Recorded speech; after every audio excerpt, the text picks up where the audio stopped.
C'est une biographie romancée d'une journaliste américaine qui s'appelait Janet Flanner. D'abord, c'est un personnage qui a été oublié, qui a été une très grande journaliste littéraire et qui a été journaliste au New Yorker, correspondante à Paris de ce journal pendant 50 ans, entre 1925 et 1975.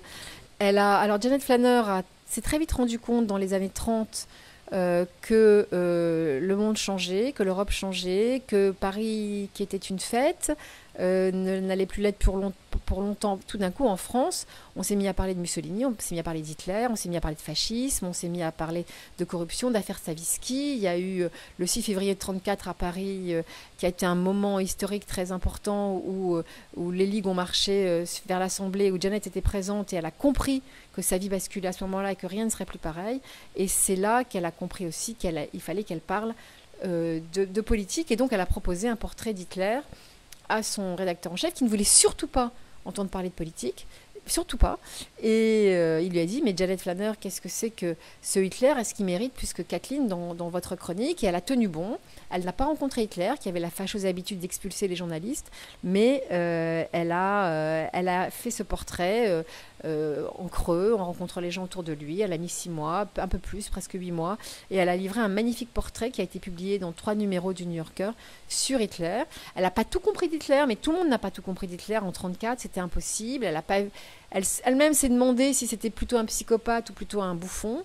Les événements, malheureusement, ont prouvé que c'était plutôt la première hypothèse, mais elle avait le mérite, en tout cas, de tracer un portrait très fidèle, assez drôle, assez humoristique. Elle s'est beaucoup foutue de lui dans ce portrait, mais elle a fait aussi des portraits de Pétain que son directeur de la rédaction lui a demandé. Elle a fait beaucoup de choses.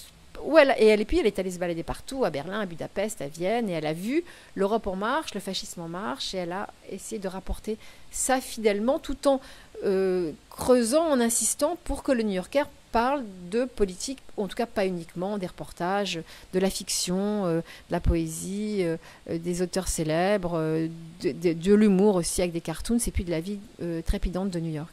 Les lecteurs vont découvrir une journaliste inconnue, une femme très, très, très intéressante, une femme libre, une femme féministe, une femme brillante, une femme qui met Paris. Ils vont traverser le siècle. Paris dans les années folles, l'Europe dans les années 30, New York dans les années 40. À nouveau Paris et la France, De Gaulle, Malraux, après la guerre, le macartisme. Et mon livre fait voyager et dans l'histoire et dans la géographie.